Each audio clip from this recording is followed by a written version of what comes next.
me. I was wondering. We were wondering amongst ourselves. Sometimes Might we suggest? Yes. Referee says no. It's time to face the Luger. That's right. So Red card. That means firing squad. Over we go, chaps. I had some of that schnapps. I was out of my head. Had some of that very strong coffee they like to drink. Yeah. I don't know what was in that coffee, but I could barely walk when I got back to the trench. But I felt like fighting. Yeah. Welcome to Bloomin Legends. This podcast falls outside our regular cataloguing system. It is podcast XM25, Christmas 25, because that's the subject, really, of today's podcast. It's something extraordinary that happened one Christmas. I'm Johnny Vaughan. This is Gavin the Woodman Woods. You right there, Gav? Yeah, really good. Happy Christmas, Johnny. Yeah, that's a lovely festive jumper you've got. Thank you. This little thing, yes, I just pulled this out of the wardrobe. You didn't, you borrowed it off me. I did, yes. Okay, Yes, I fair borrowed it off Johnny. So, Gav, how are you feeling? I'm feeling pretty good. I'm feeling quite Christmassy. Okay, no, how are you feeling going into a podcast Yes. that is not about I know. a blooming legend? No, well, it kind of is. It's a legend, but of a thing, not a person.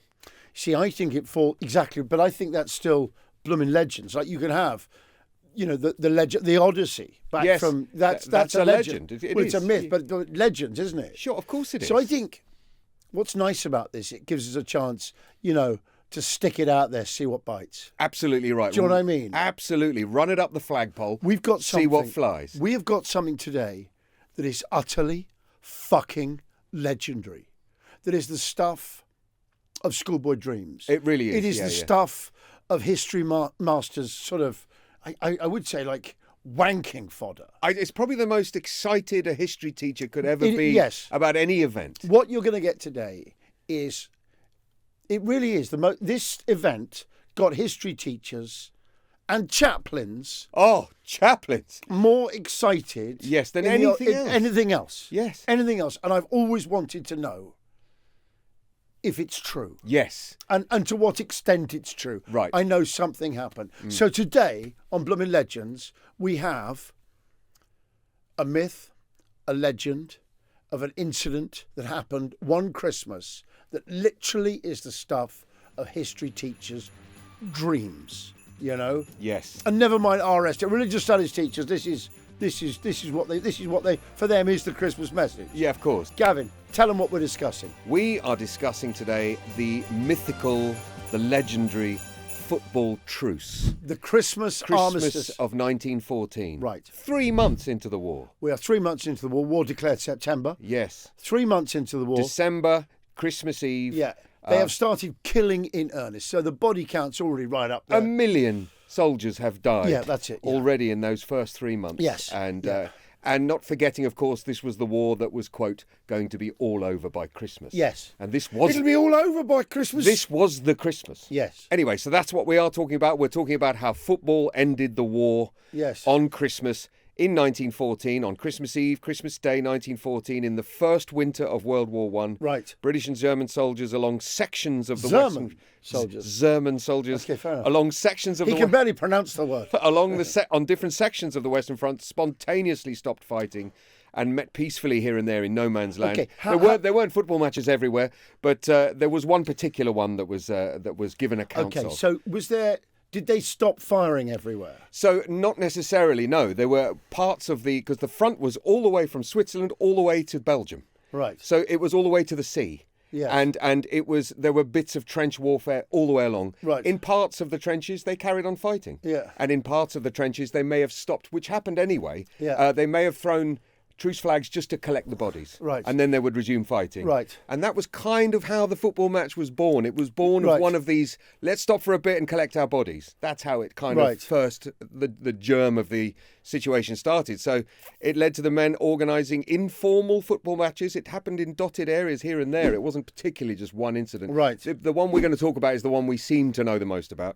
The most famous being the Cheshire Regiment and the Saxon troops in Belgium. Right. Plugstiet, the The place is Saxons called. Yeah. weren't meant to be that bad. It was the Bavarians. Correct. So the Saxons and the Brits kind of had a cultural link. Yeah, of course, they're Anglo-Saxons. yeah. Exactly. Yeah. And the Bavarians were the ones the Brits didn't particularly have too much Yeah. pity for. What we got to remember is that Germany only became a country in the 19th century. there is no such thing really as Germany. It was divided into so many kingdoms. Tiny little kingdoms. Same in Italy. Same in Italy didn't exist till 1900, it wasn't. So they 1800s. didn't. There wasn't for further reading on this. If you really want to enjoy yourself, I thoroughly recommend Golo Mann's book, The History of Germany. And what's so great about that title is the. No one would ever write. Oh, not a history. No. Yeah, right. Yeah. Now you get it. The history of Germany. It's done. There's only one history. And anyway, take a look. You'd never get. Oh yeah, it'd be a history. A treatise on. I mean, Churchill. I'm trying to think. Churchill's. He's got the 4 volumes of the history of the English-speaking peoples. I think that's a history of the English. It must be. I don't know because Churchill's pretty. He's so presumptuous. No, he's pompous as well. He really is. But the history of and you'd be surprised at how. How recently Germany happened. Well, look at in terms of when this war is born. Sure. I mean, look at any map of the continent. Yes. Pre sort of 1700s. Yes. They are tiny kingdoms. Yeah. They're almost no countries. No. It's bizarre, especially in Germany. Yeah. What was Prussia, what was bits of northern Italy, Yes. what was all those areas were tiny little fiefdoms. But this is why the Germans were so late to the colonial party. Right. So because they weren't a unified nation. Right. So they didn't have an expeditionary navy and a this and a that and no coast that's really on a big sea. Right. They're just going to. You're hardly going to colonise. Denmark. Right. Well, they tried. They did. Yeah. That was like Schleswig-Holstein and up there. But this is why they were so late, and why later on Hermann Göring famously said we should be entitled to quote our place in the sun. Right, which is where that TV show gets its name. Directly from Göring himself. Directly from Göring famously was the incompetent leader of the Luftwaffe during World War II, but had been a very competent pilot in World War I. Well, he was direct decorated. But given his character later on, you see. Yeah, you wonder, the older you get, the more suspicious you get of pretty well anyone who survived World War One in any way. You sort of think to yourself, well, we're not. Is that who was left? Right. But you think what I think with World War One, and I was at the same school as Stephen Fry, not at the same time. Right. Yeah. But curiously, we had the same history teacher. Yeah. And I was sitting next to him at an old boys' do. Yeah. And we were both just talking about things we remember about certain teachers. Yeah. And he said, do you remember the 1 in 4 moment? Yeah. And I was like, with a teacher called Basil. Yeah. And I go, Basil. And he goes, yes. Did you have that as well? And what was that? The moment was my school, Uppingham, gave 1 in 4 of its leavers that died. Really? 1 in 4. For World War One? Yes. Really? So it's the highest percentage of former school of any pupils. School anywhere. Wow. Which sort of shows. It's a very military school, then. No, they're just stupid and loyal and decent types. Foolhardy. Yeah, foolhardy. They went over the top. It's not a very good school. So you've got sort of Eton people who would have been, sort of a top man's top man. And the Oxbridge Law. But very brave. They did their stuff. But they're not looking at those, literally cannon fodder stats of your sort of salt of the earth, Middle England, those sort of schools, like, over we go, chaps! The absolute Plus, fool. there's the led by donkeys myth as well, wasn't it? Alan Clark put that around. Yeah. That's Alan Clark's quote. Right. Lions led by donkeys, meaning the privates, the soldiers, Yes. the working class soldiers were the brave ones. Right. And the officers weren't necessarily. Right. Although the officers did walk over the trenches, didn't they? Yeah. So, what Stephen Fry meant by the 1 in 4 moment at my school was when this same history teacher, to get it across, he got the history class to stand up and went along every fourth and got us to go and stand there. And it's like, so you'd never see these guys again. All gone. They're dead. Yeah. And I remember sitting there, and it's just a 4 real years, moment. in a 4 year period. Standing up by the desk with just 1 in 4 of it. I wasn't one of them. No. I survived that. Did you? And yes, and seeing your classmates like that and realising how many of them were gone. Yeah. In this very classroom, they sat. Yes, of course they did. 1 in 4 who'd left, and it's unbelievable. That isn't is it? unbelievable. Yeah, but in that very classroom, from that classroom, just from that history classroom. But go on, Gav. Okay, well, we need to set the scene. Yeah. So Archduke Ferdinand is assassinated at the end of June, 28th of June, 1914. Sparking what became the war. By July, the Europe's alliance system pulls all the major powers in. Yeah. Germany and the Austro-Hungarians, what were called the Central Powers, stood up against the Allies. The Allies were Britain, France, Russia, Belgium, and other states later in the war. Yes.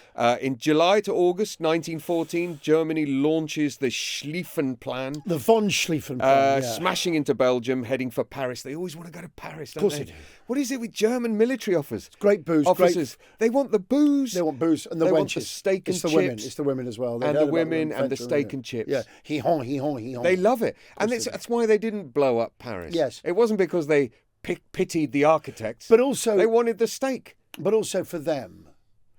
I'm talking about in the Second World War. Yes, Yeah, but yeah, also for them, you've got to remember, you take France or Belgium, you get to the ocean. Yeah, of course, yeah. The big ocean. Well, you end up controlling the continent. But you get to the ocean. You get that feeling.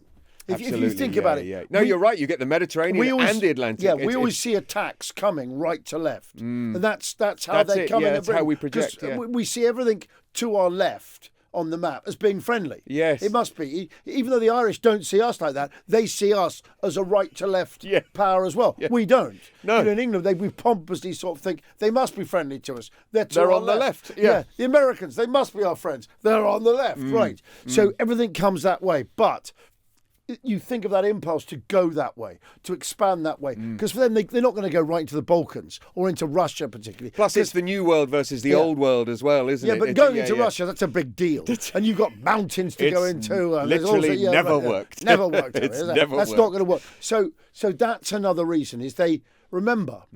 You say the assassination of Franz Ferdinand is the cause of the war. A war waiting to happen, I'm presuming. Right, and that's the key thing. Yeah. One of the first historians ever, a Greek writer called Thucydides, and he writes about, in his masterwork, the Great Peloponnesian War. And he is the first historian ever to ask why a war's happened, but to split it into two elements. And the elements he splits it into are idea and prophasis. So idea and prophecies. Idea is the idea. We get the word idea from that. Okay, yeah. And this is the underlying, the big concept of it. And prophecies is the excuse. It's just the excuse. It's the flicker. So everyone says Franz Ferdinand caused the war. No, there'd already been. He lit a match. Yeah, you've got a land grab in North Africa for colonies. The Germans haven't got a colony. Yeah. They want to get involved with that. They're scared of being left behind. Yeah. The decline of Austro-Hungary, the unification of Germany to become a bigger place that suddenly realises that unlike France, Spain, Portugal, England, the Dutch, they have no empire because they've got no port. Sure. And they see an easy way to get there. Get to Belgium, we've got a port. Right. So they've been left out and they don't want to be left out of the bit. They're sick of being left out of the show. Their ethos is no different from... They just want to build empires. Yes. And we're preventing them doing that. Right. Sorry, we're preventing them doing that. This isn't like the Second World War where we're fighting something evil. That's different. We're fighting something with a king who's related to us. That's right. Yeah. And we got Russia there, who's got another guy. So you got three. I thought it was going to be a short scrap. So did the Germans. They thought it'd be over quickly. Against nations we don't really hate, which is why this football was able to happen. Right. We didn't really hate the Germans. I think you're right. They're not like the French. No. Who we've always hated. Centuries of fighting. Everyone is. We've all traditionally. They've been the enemy, So the Germans aren't. It's not like that. So the people at the sort of heart of it, they never really had anything against the Germans. No. In fact, the last time we'd really had anything to do with the Germans in war was you're going back to Waterloo, 1815, where they were our allies against the French. Yes. And a lot of people would say it's always been. They helped us win. Yes. It wasn't until Blucher arrived. Blucher, but remember, the French always feared that union, but being caught in a sandwich between the English and the Germans. They're in the middle. I think they've always wanted to keep us apart because we sort of see eye to eye on so many things: football, lager, sausages, industry, fast cars, industry. Boy, we see eye to eye with the Germans. Absolutely. So it's been there. The only difference was really that humour. I'm kidding. Go on. So by September. The First Battle of the Marne, the Allies stopped the advance of Germany just short of Paris, and Germany's dream of a quick victory collapses. Now we're in stalemate. Yes. From September to November, they were both racing towards the sea. Yes. Because both they're trying to outflank each other, and it ends up just creating this long front from Switzerland all the way to Belgium. No one knowing what to do. And we end up in November, the first Battle of Ypres, which is one of the bloodiest battles of the year. Yeah. By December 1914, the war... Had the first Ypres already happened? This by was... Christmas. Wow. Yes, November. We'd lost... A million soldiers had died by Christmas in 3 months. That's nearly 100,000 a week. Yes. A week. 100,000 a week. Yeah. That's insane. 10,000 a day. Yeah. Or not, 7,000 a day or whatever it is. But this is why it's insane. They called things battles. Yes. Just to break it up. Right, when it was just English a giant, long they wouldn't have even, slog. Yeah. There was offensives. Right. Like the Battle of the Somme, I forget, but it was like the Battle of the Somme is actually the 179th day of the Battle of something else. What else it exactly. was. Yeah. So by December, the war had stalled into a trench warfare from the Swiss border all the way to the North Sea. Yes. Exact numbers vary, but broadly around 1 million soldiers had died across all fronts by the end of this year. Yeah. So that's from August to Christmas. Yes. Million people dead. Unbelievable. Several million more were wounded or missing. Yeah. So we come to December the 24th, 1914. A lot of the wounded, this is another thing from Gordon Corrigan's remarkable Mud, Blood and Poppycock. Yes. I haven't got a percentage of the sales. I'm just Go on, trying to pretend yeah. Is that he points out that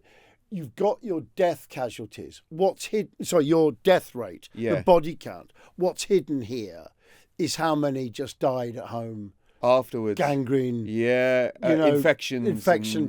Like at the time, they were still developing clean field hospitals. And stuff. It was awful. It's disgusting. You got like 5,000 people or whatever it was actually died on the battlefield from gas, which normally killed your own men. Normally it just blew back because you were closest. Yeah. Awful. So, but later on, their lungs collapsed in the 20s. Pneumonia and all kinds. The body count of the First World War is a real load of fiction. In terms it's not bullets. No, it's not bullets at the time. Yeah. It's 57% of people died from artillery. Right. So they were hit by shells.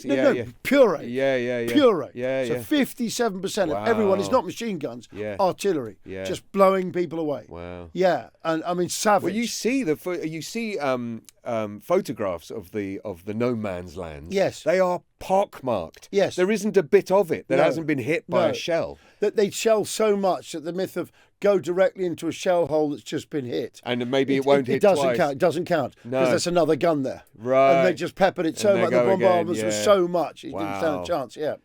So trench warfare had allowed Allied forces to control the area, but it protected the channel to Paris from the sea. Yes. Troops were low in morale. They had been fighting their way to Christmas well past already what they were told it would take. Yes. So they now knew they were in for the long... Well, they started worrying that we're in for the long haul, having been told this would be over by now. Yeah. So now we come to Christmas Eve, December 24th, 1914. We come to the start of our story.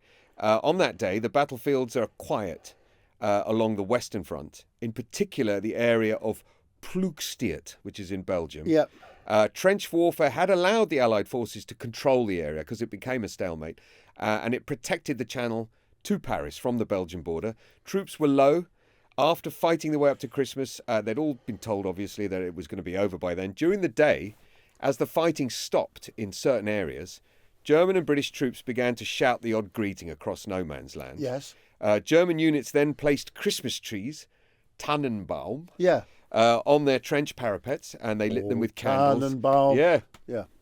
Carols break out on Yes. both sides. Rifleman Graham Williams of the Royal Warwickshire Regiment explains he remembers both sides singing carols until the Germans began singing Stille Nacht, Silent Night. Stille Nacht. And the British soldiers joined with Well, that would have warmed with them up, the wouldn't English it? version. Yeah, absolutely. They suddenly realised we're not quite singing from the same hymn sheet. Well, and also, for the first time in 3 months, a little bit of peace and quiet. Yes. Because of the boom, boom, that shelling must have been traumatic. Just shocking. Constant. I think that would do me in more than the actual death. Yeah, but would be the never-ending prospect of being blown up. Well, remember, like I said, Chikav, 57% of people in the First World War And they knew it. died from artillery. And they must have known that. Everyone says, oh, it's shell shock. It's the sound of things. Yes, it is. Yes, but it's also because it killed you. Because it's also the sound of death. Yes, it is. That's Also, and if you do get hit by artillery, it's not subtle. So you can imagine it's a traumatic thing to witness. Yeah. It's not subtle. No. It's not like a man taking one in the chest No, from no. a bullet and falling over. No, but they're putting It's it up horrendous. with horrendous. shrapnel bombs. So It's just, awful. It's just awful. detonating. Yeah. If you want to read an absolute cracker from the other side, Mm. I know everyone goes about All Quiet on the Western Front. Yeah. Great film, both of them. Great cracking book. Yeah. But there's a book, I can't remember the German author, that's called Storm of Steel, which is about the most German title ever. Yeah. But Storm of Steel is It's not an Iron Maiden album. No. But Storm of Steel. No, it does sound.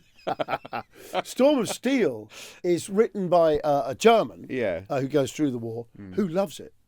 What do you mean? He loves loves it. He loves First World War Yeah, he loves warfare. it, yeah. He loves just artillery shelling. It's a really rare tome. No, it really is. He loves it. An ode to he artillery loves it. shelling. He loves going in there. Does he? Yeah. What, for the Storm He of loves Steel? it. Yeah, he loves it. It's like the Scots loved no one else did, but the Scots regiment said, "You want to see them in Mud Blood Pocket? It might be in Mud Blood Pocket. It might be in another one I've read where they said." You want to see them bristle when they get the command fixed bayonets and they know they're going in close. Yes. Scots regiments had to be told not to make hay anymore. Why? To keep them in line? No, to make, you know what that is? Well, that's to go hand to hand. No. To make hay is something where you push the bayonet in and as a sign of manliness, put them over your shoulder. Oh, my God. Like you're scything. Is that what making hay means? Over the shoulder, because in that moment where they were putting them over the shoulder, you eviscerate them. No, you were vulnerable to be gunned down. It was taking too long. Right. Move on. Next guy. But they just did that as a sign of manliness. It's like, I'm surprised that isn't an event at the Highland Games, John. Yes, well, making hay. with pigs. Bring the dummy. Pigs. Yeah, a live pig. A live pig. Yeah.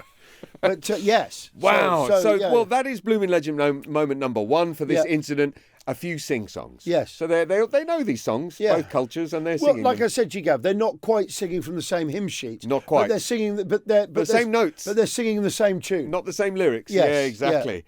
Well, they are the same lyrics, they're just in different language. So now we get to Christmas Day, 25th of December, 1914. Does my cravat offend you? No, I love it. I love it. I think it goes very well with our gentleman's Christmas tree. Sorry, our gentleman's Tannenbaum. Available now at bloominlegends.com. It's not.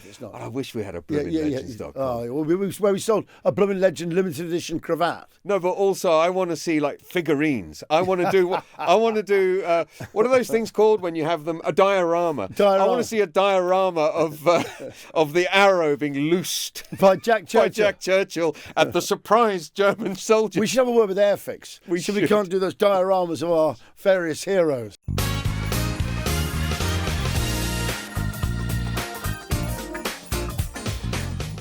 Never mind Airfix. I think we can do this ourselves. Yeah. No, well, you might need a little bit of help. They might like it. Yeah, good point. Plus, it's right in their wheelhouse. Yeah, it really is. Go on, what happens? Okay, so December, Christmas Day, over the month, troops had reported a series of small ceasefires taking place between the two lines of trenches where soldiers could go and retrieve their dead. Right. Some sections didn't hold ceasefires, they just carried on fighting, but not in Ploegsteert in Belgium. In Christmas morning, this was the same in this area. It was very quiet in the morning. So what happened? And German soldiers began waving white cloths, shouting, "English, do not shoot!" while stepping out into no man's land. They said it in those accents? Yes, they said it exactly in that accent. English! Englisher! Englisher! Do not shoot! I bet they still made it slightly German. No, this is the thing. It's so German to speak really good English. Yeah, of course it is. It's just do it really properly, you know. No, we will ask them properly. Yeah. We will them properly ask, which is how you probably... Excuse me! I was wondering. We were wondering amongst ourselves. Sometimes... Might we suggest? Yes. It's possible we suggest, yes? Sometimes when you meet people who speak English very well, who are German, and they speak it without an accent, you only know they're German because it's too perfect. It's too perfect. Yes. They get the grammar just right. Or they'll just stick a verb at the end. Yeah, and it's quite formal. Yeah. Yes. Possible we're wondering, yes? That gives it straight away. Go on. It does. So they end up going into no man's land to collect their own bodies, and the British troops cautiously emerge and begin doing... Because they're thinking this could be something. Yeah, it could be a trick. It's a trust mode. But they do begin clearing their own. Only if you come out first. Their own dead. And we now get to Bloomin Legend number 2 for this supposed incident. German officer Lieutenant Leutnant Kurt Semisch and British Captain Sir Edward Hulse are recorded as among the first to meet between the lines. They were both leading stretcher teams when they ended up literally just passing each other, and they met and shook hands. This is where the... Because it's Christmas. Yes, and this but is also where... remember, they were... No, but seeing the two officers But they were do really this... religious back then. I know now, it's another thing to remember, it's something that occurs to me, is that back then Christmas wasn't just a load of old shit. No, it was a religious holiday. Yes. And also, you're collecting the dead. You have to have respect for the Yes, dead. yeah. And they did actually have a ceremony for the funeral of together. Not literally together, but I'll come to it. Okay. But anyway, the two officers shake hands, and the soldiers seeing this start just doing similar and just handing each other a cigarette and just little moments. Soldiers exchange cigars, schnapps, chocolate. Yeah. There's always chocolate in war, isn't it? Yeah. Uniform buttons, cap badges. Cigarettes. Couple of cigarettes, maybe. You haven't got any of them German cigarettes. A bit of pipe tobacco, maybe.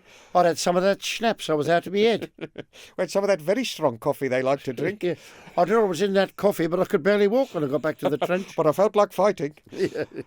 So yes, a handshake and a couple of chats and a cigarette gets passed. Then we come to late mid-morning. Right. The burial parties. Later into the morning, both sides organise joint burial services for their own dead laying between the trenches. Yeah. A German chaplain conducts a bilingual ceremony for both sides. Smart ass. Yeah, show off. Yeah, no, but even then, absolutely. It's a one-up. Yeah, There's slightly one-upping us. Captain all Hulse. our guys going is, "Oh Lord, do you mind? See thou these, see thou thine." "Oh Lord, see thou thine loyal servants here. Thine trials, thine tribulations. We brought nothing into this world, and it is certain we shall take nothing out. Blessed be the name of the Lord." Captain Hulse himself described the scene as, quote, "absolutely astounding. Men who had been tearing into each other into pieces had been shaking hands like old friends. In the afternoon... I bet it's a bit like the end of a boxing match. 100%. It's not even that. Yeah. But, or the We've end done of all this, yes. and now we can shake hands. But psychologically, I'm just thinking what you were saying earlier, Gav. You know, they said it'd be over by Christmas. Yeah. So... Maybe it was a sort of... No, there'd have been that belief there. Yes, maybe they were sort of pretending for a bit. It's not over by Christmas. Just because of the solace that might have given them for a few hours. Both sides thought that. Yes, they know that. Yeah. So maybe this hug was... We've been conned. And we're just going both been lied to. And we're going to sodding do it for a couple of hours. We've both been lied to. Do it. Yeah, and exactly. This was the sort of... This was meant to be the finish line. Yeah, why shouldn't it be like this? Yeah. So then we get to afternoon and this mythical football match. So multiple football kickabouts. When there was a sense that there was a bit of a ceasefire for, let's say, an afternoon, there would be kickabouts. But what gets me is where the balls come from. I know. This is what I love. I know. But there's always some Tommy with a football. I might take the football up there, see if I can't get a game together. And don't forget, some of them played for Preston North End and played I mean, they haven't Tottenham Hotspurs. You haven't been going long. No, football clubs were, 1880s? Yes, and Chelsea's 1905. League football, I know up north league football was much earlier. Yeah, 1860s, So anyway, multiple football kickabouts occurred along different stretches of the front. But the most documented match took place near Fregenai and Frelingen between the British 1st 6th Battalion Cheshire Regiment and the German 134th Saxon Regiment. Right. So first of all, to your point, a real leather ball was produced from the Brits. You can see it.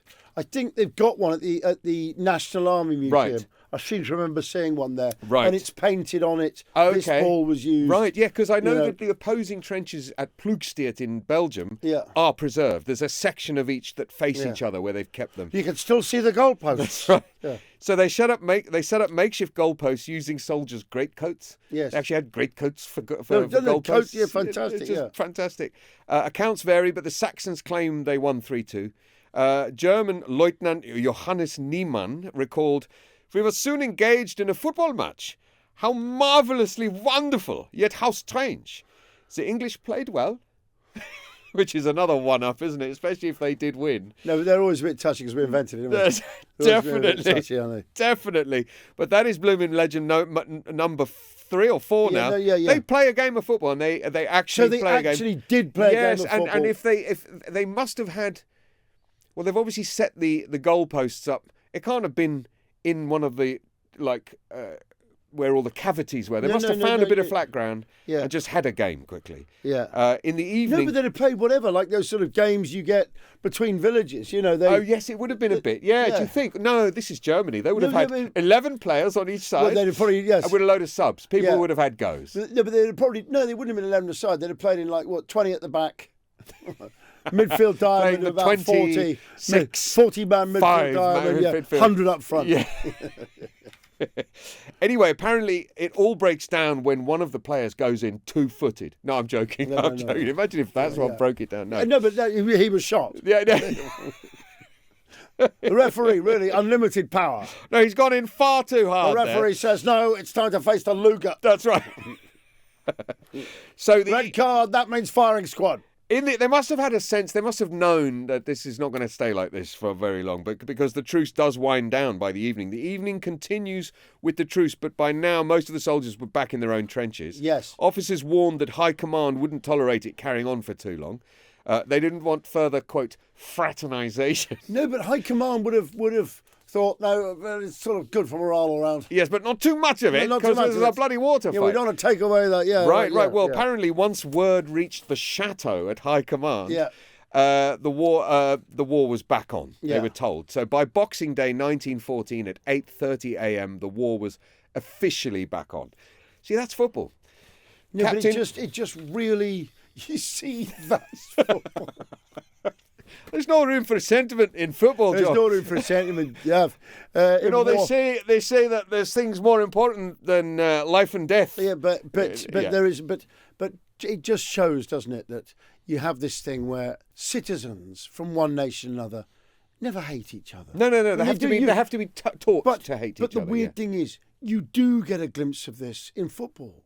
Yes. This idea of something that happens to humans in numbers, but it's the people up at the top who command you that this is in the national interest. Yes. And when you fight in war, you're just surviving there and helping your brothers. And they know that that's what really drives the engine on the battlefield. That's what motivates. It's the tribe mindset. Survival, protecting brothers, and winning. Yes. Winning. And actually that's sort of... competing, so they know that. They know that once you put people in a battlefield... Once you activate that in someone... once you get that going, you're off. Create the threat. Yeah. Band yourselves together. Oh, yeah. It's a bit like rival football fans going away abroad to be England fans. Yes. They're going to be in the same group of fans and they will fight the opposing enemy. One of the most gratifying things about World War II is that the guy who started it died in it. Oh, yeah, absolutely, yeah. Hoisted with his own petard. Not an execution thing. No. With his own gun and he or whatever. Took the coward's way out. No, but he, in terms of military, that's just,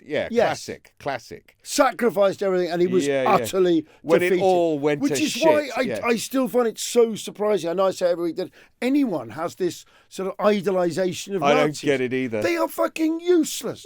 Rubbish. Useless. Rubbish. They all had little childish nicknames for everything. No, but also, they relied on slave trade and invading people, having just signed a treaty. Yeah, that's theft. not. Yeah, theft and lying. As soon as anyone wanted to have it, if anyone wanted to have it, they lost. Yeah, they did. They're fucking useless. Rubbish. People just like the uniforms and the fact they're evil. That's it, isn't it? Yeah, it's right. It is like a Star Wars thing, isn't it? It's exactly like. It is literally Darth Vader, isn't it? Yeah, it's Darth Vader. Yeah, it is. Sort of those people same people who like Vader. Yeah, same crowd. Same crowd. It is. You underestimate the power of the dark side. It does mean Dark Father, doesn't it? Yeah. Me, I'd be Sith, definitely. I'd be Sith. Would you? Yeah, I'd be a Sith Lord, Sith. So, Captain J.C. Dunn of the Welsh Fusiliers said, at 8:30 a.m, I fired 3 shots in the air and put up a flag with Merry Christmas written on it and climbed onto the parapet.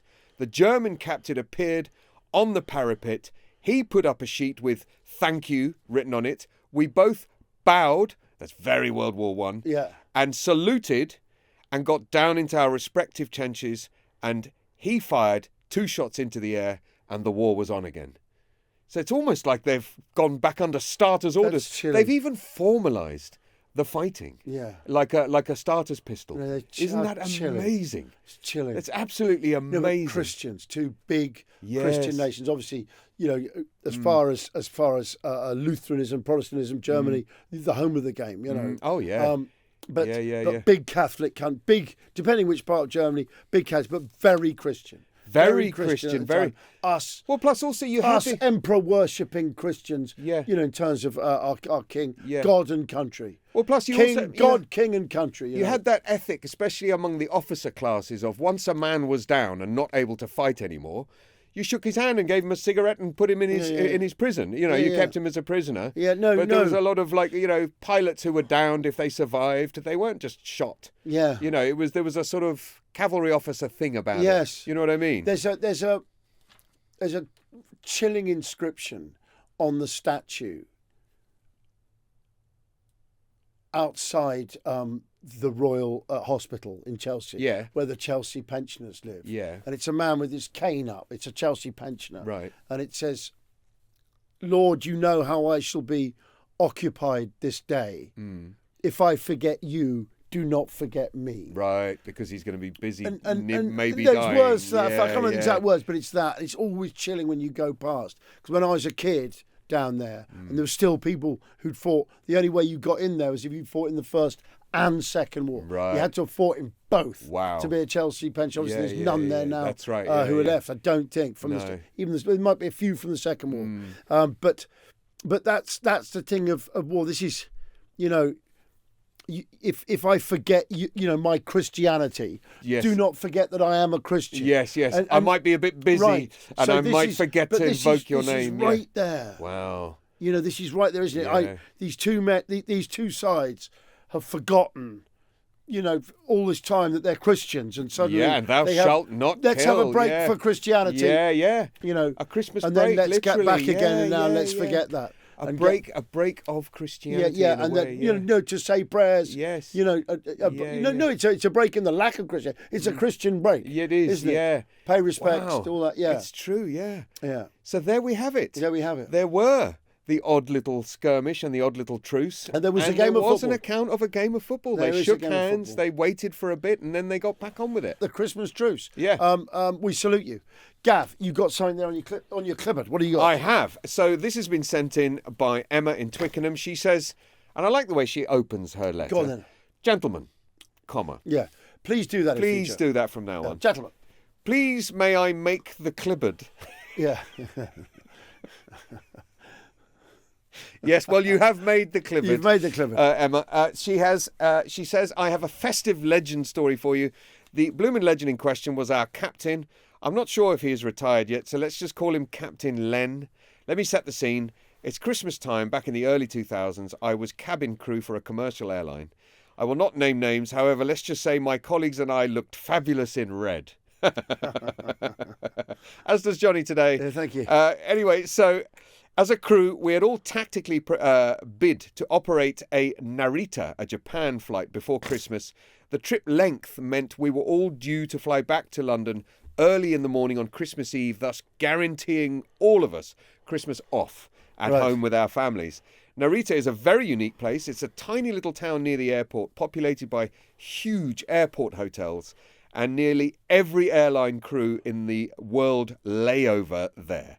Every airline on every time zone, all long haulers. So everyone is jet lagged and hypoxic to hell. Lacking in oxygen, that means, doesn't it? That's you get hypoxia when you go up a mountain. As a result, night outs were epic. Alcohol has a faster effect on you when you're and also under pressure. This particular pre-Christmas trip was no different. After a night of heavy drinking, bar crawling the local airline-friendly dives, we found ourselves in full swing at the truck, including our captain Len. During the course of the evening, we didn't notice Len had been missing for a while until he staggered back into the bar covered in green slime and blood. Right. We paused for a moment, open-mouthed, before he announced, I fell down the storm drain outside. It's taken me an hour to crawl out.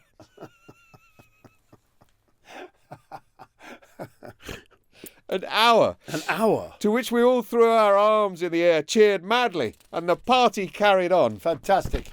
It wasn't until the next morning that Captain Len realised he'd actually done himself quite a mischief. He'd sliced his leg wide open from below the knee to above the ankle, hence all the blood. Sudden clarity came through his hangover haze.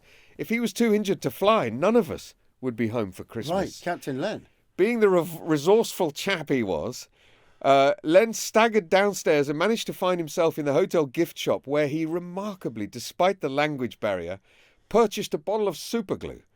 Len proceeded to superglue his leg back together. It's what it's for. It's what it's for. People don't realise It was this, invented in Vietnam. For the Vietnam field hospitals. Yes, and yes. they would, instead of stitches. Before they got the... Yeah, they before the stem wash you down, strips, dry it, and then just super glue. And anyone who's ever tried to use super glue and has glued their fingers together knows exactly that must be the reason for it. It's why it does it. Yeah, absolutely. That's what it's designed for. It wasn't designed for, like, porcelain figures.